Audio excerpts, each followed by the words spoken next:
Plane क्या थोड़ा सा प्लेन थोड़ी होगा, यानी बहुत बड़ा प्लेन होगा। अब आपको कांस्टेंट दिखाना तो छोटे से पार्ट में थोड़ी कांस्टेंट दिखा देंगे। अगर वो जेड प्लेन में कांस्टेंट है तो कहीं से भी कोई पॉइंट लेंगे उसमें आना चाहिए, तो कहीं से भी कोई पॉइंट ले उसमें आए, इसके लिए हमको आर जो रेडियस लेना होगा सर्कल का वो इनफाइनाइट लेना होगा ताकि कोई पॉइंट बाहर न जाने पाए। तो जैसे making r tends to infinite कर देंगे, दिस वैल्यू टेंड टू 0। बताओ, जब आर को 10 टू इनफाइनाइट कर देंगे तो पूरी वैल्यू 10 टू 0 नहीं हो जाएगी? कैसे हो जाएगी? हम बोल रहे हैं इसलिए भाई नीचे क्या है, नीचे डबल आर है ना, और ऊपर एक का आर है, एक आर तो कट जाएगा तो नीचे आर एक बच जाएगा। तो नीचे आर जैसे इन्फिनिटी करेंगे पूरा वैल्यू 10 टू 0। अब देखो इस तरीके से मॉड एफ ए माइनस का एफ बी है ना, ये आपका लेस देन आर इक्वल 0 आ गया। तो क्या होगा, लेस देन आर इक्वल की इक्वल 0? इक्वल 0। एक मॉड है ना, लेस देन तो 0 आएगा नहीं, तो इक्वल 0 ही आएगा। भाई पूरी वैल्यू 10 टू 0 कर गई। जब r 10 टू इन्फिनिटी किया तो as making r 10 to infinity this value 10 to 0, ये पूरी 0 की तरफ टेंड कर गई, मतलब इसकी वैल्यू 0 हो जाएगी। जब 0 हो जाएगी तो चूंकि ये मॉडुलस है तो इक्वल 0 होगा, लेस देन 0 नहीं होगा। लेस देन 0 मतलब निगेटिव। तो यहाँ से इसका मतलब यह है कि अगर किसी का मॉडुलस का वैल्यू 0 है तो ऐसा तभी होगा जब खुद 0 होगा। किसी के मॉडुलस का वैल्यू 0 है तो ऐसा तभी होगा जब वो खुद 0 होगा। इसका मतलब एफ ए बराबर एफ बी। जैसे एफ ए बराबर एफ बी आ गया, इसका मतलब एफ जेड इज कांस्टेंट। बात समझ में आ रही है कि नहीं आ रही है आप लोगों को? तो एक काम करिए, 2-3 लाइन लिख लीजिए पहले का भौकाल हल्का सा। Let small a and small b, let small a and small b be arbitrary distinct point, be arbitrary distinct points in z plane, be arbitrary distinct point in z plane, and let capital C be a large circle, and let capital C be a large circle with center z is equal to 0, with center z is equal to 0 and radius capital R, with center z is equal to 0 and radius capital R, such that capital C encloses, such that capital C encloses small a and small b। देखिए equation of capital C is mod z is equal to r, mod z is equal to r. Then by Cauchy integral formula पूरी बातें आप छाप लीजिए भैया, जितना अच्छा सोच लेंगे उतने अच्छा काम करेगा। देखिए आप क्वेश्चन आपका है, ये एक्सरसाइज का 28वां क्वेश्चन है और कह रहा है कि इफ यफ, अभी इसको क्या नोटेशन नाम दूंगी कुछ हो, मेरी नाम याद नहीं आ रहा इसका फिलहाल। यह कोई सिंबल है ना, ये कोई सिंबल है और इज इक्वल टू इंटीग्रेशन सी, अभी याद नहीं आ रहा इसका नाम होता है 4z² प्लस का z प्लस का 5 अपान z माइनस और dz where c is the. अच्छा एक काम करते हैं ना, बार बार बोलने से अच्छा है कि मैं इसको कुछ कर लेता हूँ, मान लीजिए फाई कर लेता हूँ। चलो बात समझ में आ रही है ना, ऐसे सिंबल वो है, मैंने एक सिंबल फाई बोल दिया कि बोलने में आसानी हो। ठीक है, जेड माइनस को चुप हो जाता है, अच्छा ही लग रहा है, पता नहीं z where c is the circle, sorry c is the ellipse, c ellipse है, x² upon 4 plus y² upon 9 is equal to 1 करा। देन फाइंड, तब आप फाइंड करिए क्या f1 fi और f dash -1 and f double dash minus का i, ये आपको फाइंड करना है। मेरी बात समझ में आ रही है? अब इस क्वेश्चन में क्या है, ध्यान दो। इस क्वेश्चन के हिसाब से जैसा रिकॉर्डिंग हो रहा है, चल रहा है कि मैं फर्स्ट फ्लोर पे हूँ और फर्स्ट फ्लोर से रिकॉर्डिंग हो रही है, ग्राउंड फ्लोर पे लगा हुआ, मैं फर्स्ट फ्लोर पे हूँ। ऐसा लग रहा है पूरा एकदम, ठीक है ना। ध्यान दीजिए अब ये क्वेश्चन है, अब इस क्वेश्चन पर है कि आपको ये फाइंड करिए, तो इसका मतलब समझ में क्या है, इसका मतलब आपको ये फाइंड करना है FZ, मतलब इसकी वैल्यू कैसे आप फाइंड कर लीजिए। तो कितना आसान था, आसान है और कुछ नहीं दिया है। Where c is the circle, इतना ही है।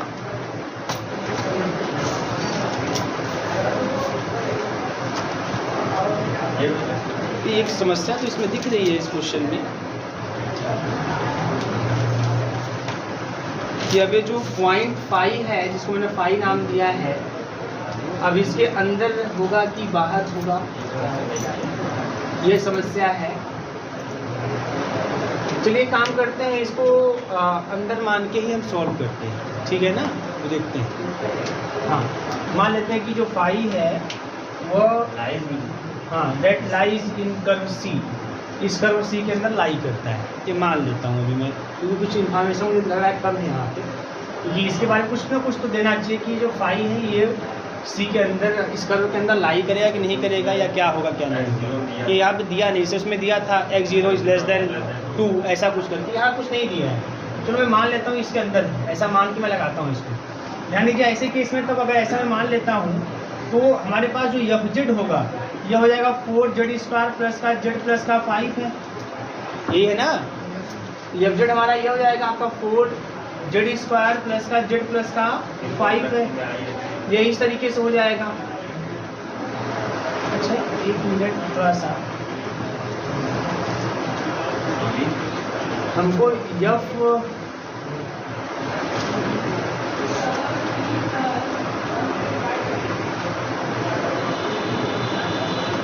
अगर ऐसे में लगाऊंगा तो फिर इंटीग्रेशन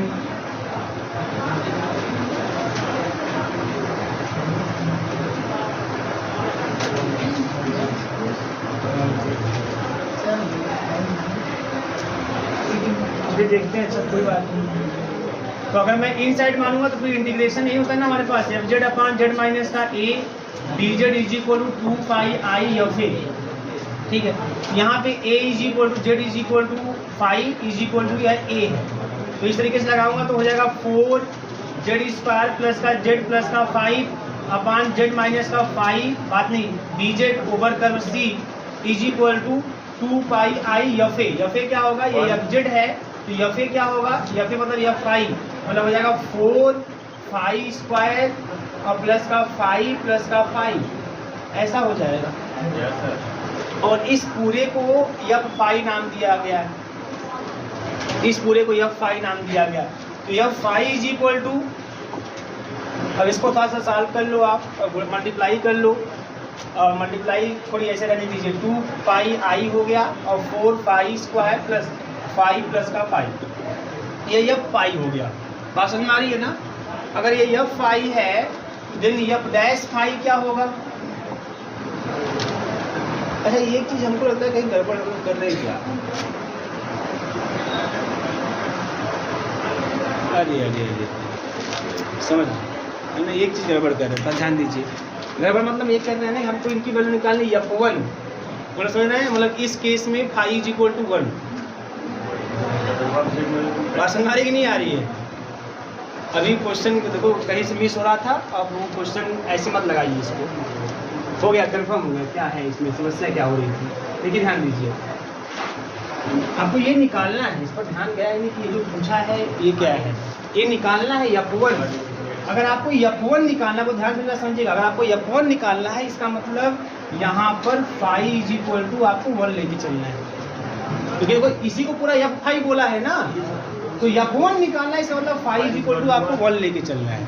जब फाई इज इक्वल टू 1 मतलब when phi is equal to 1, पहले वाले केस में केस बना लीजिए, केस फर्स्ट, जब फाई इज इक्वल टू 1 तो ऐसे केस में इंटीग्रेशन C 4z² प्लस का Z प्लस का 5 अपान ये Z माइनस का 1 dz हो जाएगा।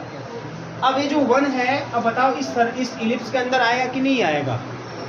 भाई ये इलिप्स कैसा होगा, ये इलिप्स ऐसे ही ना होगा आपका, ये A है या B है, या आपका 2 0 और 3 0 है ना, और ये माइनस का 2 0 सॉरी 0,3 और ये आपका 0, माइनस का 3, कुछ इलिप्स आपका ऐसा हो जाएगा, कुछ इस तरीके का, मेरी बात समझ में आ रही है ना, कुछ इस टाइप का इलिप्स आपका हो जाएगा, इस टाइप का। क्लियर है?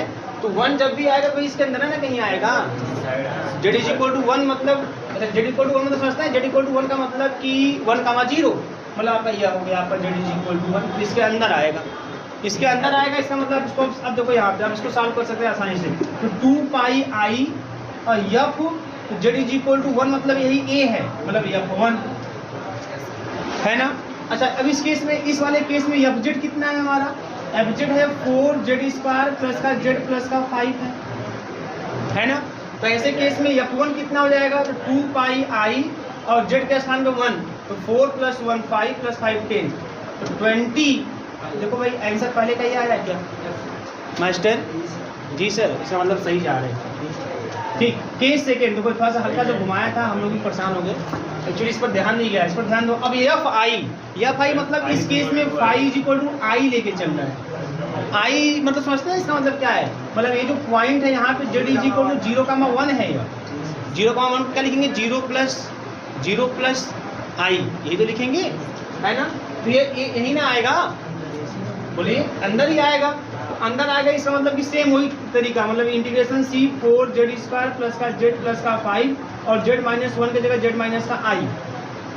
क्लियर ना भाई, z - 5 की जगह मैंने i ले लिया, यह हो गया। और dz तो हो जाएगा 2 पाई i और यफ i, और यफ z हमारा देखो यही है, तो 2 पाई i और z की जगह पे i है ना।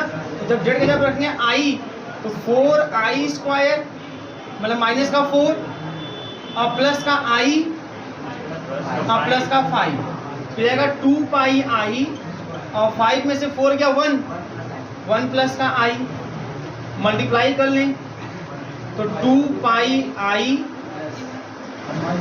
और माइनस का 2 पाई, मतलब 2 पाई कॉमन, i माइनस का 1, क्या मास्टर दूसरा आंसर ठीक है ना।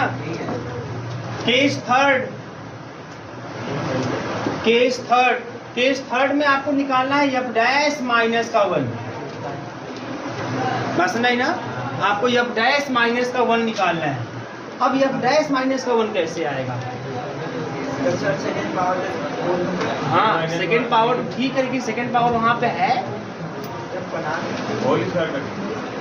अब ये इस पर थोड़ा सा ध्यान देने वाली बात है कि अब f dash minus 1, f dash minus 1 के लिए मैं यह फॉर्मूला लगाऊंगा, f डैश a वाला, f dash a is equal to 1/2 pi i integration f z upon z minus 5 का होल स्क्वायर या z माइनस a का होल स्क्वायर, ये होता है। अब ऐसा बनेगा तब आपको मिलेगा f डैश, ये सोचिए थोड़ा सा ये कैसे निकल के आएगी वैल्यू, f डैश माइनस 1 की वैल्यू,